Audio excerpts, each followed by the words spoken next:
So Turo said, all right, look, it's enough. Y'all about to get in trouble. And if you can't rent your car at the airport, you're missing out on a crazy amount of money.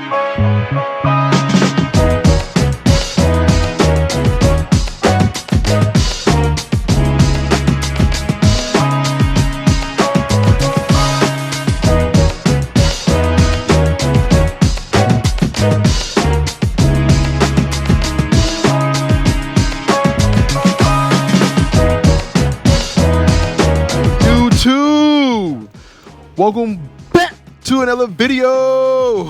And as y'all can see right now, we are at the airport. This is the money maker. This is where I make all my money from. And I thought, I get on here today and tell you about some of the changes and updates Turo is making. So some of you don't know me. You might be like, who's this guy standing with this microphone and this car next to the airport? Some of you don't know, I am a Turo host and I have been doing Turo for about 3 years now. So I kind of know how it works. I know how the game is. I know about some of the updates and the things to keep your car booked out. So if you like that type of content, definitely hit that subscribe button. We got major heat coming out like this video today. But enough talking, let's go ahead and dive right into it. I run out my 2017 Volkswagen Tiguan on the Turo platform. Or there's plenty of you have seen my car before. If you haven't, this is what it looks like right now. But I wanted to make this video today because Turo is making a lot of changes. A lot of people haven't been doing the right thing when it comes to renting out their car for Turo. So they're like, enough is enough. We gotta change something. If some of you don't know as well, Turo is also competing with major car rental companies like Hertz, Enterprise, Rent-A-Car, all these major companies that have contracts with the airport. They're competing with them, just like how Airbnb competes with hotels. So a lot of these cars are run by people like me and you. People be messing up. Companies mess up, but no, most importantly, a lot of people mess up. So Turo is just really holding all of us accountable for the things that are happening. As soon as you get off the airplane right over there, you walk along this terminal, along to that garage, over to this garage, and then you're right at my car right here waiting on you. I've already sent the pictures, the location, the exact floor, everything that you need to know where the car is located. I sent all the information, and that's where a lot of hosts are messing up on. They're not sending the location or not parking in the right areas. Turo's getting in trouble with the airport. So Turo said, all right, look, it's enough.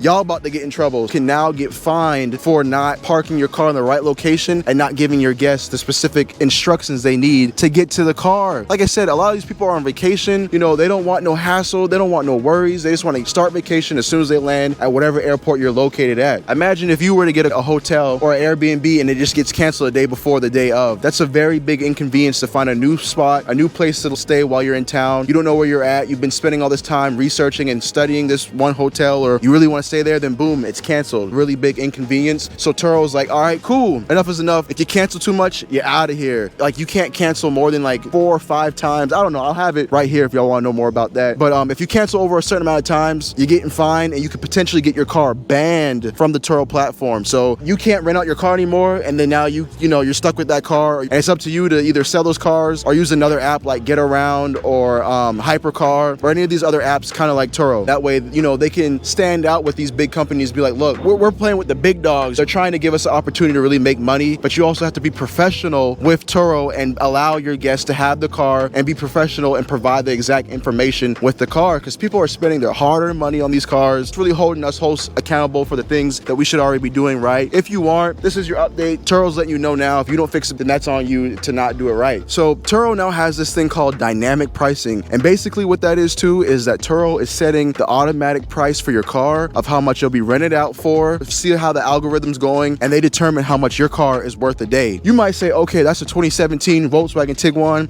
It's not really worth that much, but to me, this car is worth at least $60 a day. If it's not rented out for 60 or higher, I'm not gonna even waste my time or move it for it not to be rented out, because like I said, this car has everything you would want and need. It has the space, the power, the luxurious features, and everything like that. So this car to me is worth at least $60 a day, and they're trying to compare my car to a car that's in the same category. So since I have a mid-size SUV, they're comparing my car with all the mid-size SUVs on how much it should be rented out for. And to me, that's just not right. To me, my car is worth at least $60 or higher. So therefore, I think I should be in charge of how much the car should be rented out. Personally, I say that you should not use dynamic pricing, because you should be in control of how much your car is worth and how much it's going out for. You are very capable of doing your own research on when it comes to renting out your own car and how much it should be rented out for. If you can't do that, maybe you shouldn't be a Turo host. Same thing, if you can't leave proper instructions, you can't park park in the right spot, maybe you shouldn't be a Turo host. If you're 1 foot in, 1 foot out, don't be a Turo host. Turo's also unveiled new longer trips. Your car can be rented out for longer than a couple of months. There's a lot of things about all the things that Turo has going on, and I just want my fellow hosts, my fellow supporters to know about all these things that are going on, and that's exactly why I make these videos. Right now, we are currently sitting at 733 subscribers. I just want to thank y'all so much for all the support. I'd like to help y'all make more money and not allow Turo to take y'all's money. So don't allow Turo to take your money. You set your own price. You just deliver good instructions. So for example, you might be like, okay, how do I take good pictures? How do I let my guests know where to park my car and do all that? I'm glad you asked. 5-level row H3. Imagine my car parked right here. I'll take a picture of the car right in front of the column and I'll send that to my guests. And then I'll tell them it's in the second parking garage. So this is the first and this is the second. You can clearly see once you leave the terminal over there, then that's the first garage and this is the second. I dropped the location so they know exactly where it's at. So it's basically foolproof. You cannot mess this up on how to do this. This is why my car continues to get rented out and my car is doing so well. And like I said, a lot of these airports too are banning Turo from the airport. So like I know in Myrtle Beach, South Carolina, you can no longer do Turo there because a lot of hosts have been messing up and not follow the instructions that the airport gives them. They have a whole list. If you follow the list of the Turo guide list that they send you, they have a whole list of the things that you can and can't do at each airport that Turo's allowed at. So make sure you're following those things and that you're staying up to date with that too. If y'all have any questions about anything when it comes to Turo, y'all definitely let me know down in the comments below. I'll be glad to help you out with any questions or anything you may not be too sure about. Oh, there's plenty of money to be made. If you're thinking about getting another car, definitely get one, cash out on it. Do not finance your car. That's another thing I stress on my videos, is not to finance your car. I finance this car. I'm not making all the money I should be, but it's okay. You live and you learn, and I want y'all to learn from my mistakes I have made while trying to get this car. I recently just got my car's maintenance done too, so it has a fresh oil change, tires rotated. Stay up to date with the maintenance on your vehicle. If you're not up to date with the maintenance on the car, make sure it's safe, the brakes, everything like that, because this is people's lives that are in your hands once they rent out this vehicle, and you want to make sure it's able to perform to make people safe. Because imagine if you have a family that rents out your car and then they get in an accident. That's on you if it does have to do something mechanical with the car of the reason of them getting in the accident, you know? Another thing that I like to do that makes it a lot easier for my guests is leave my business card and then the parking ticket right there. So it makes it a lot easier for the guests to find that. It's right on the dash. You can't miss it. Get it, grab it, and be able to get out the parking garage a lot easier. And don't accidentally take it with you, because they'll have to pay more money, contact you, and hopefully you'll reimburse them for the difference of that. So guys, another way I'm able to do pickups at the airport, there's the car. I'm gonna locate it.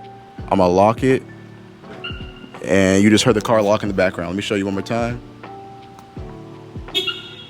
And you just saw that and heard the card lock. I'm about to head down to the terminal now.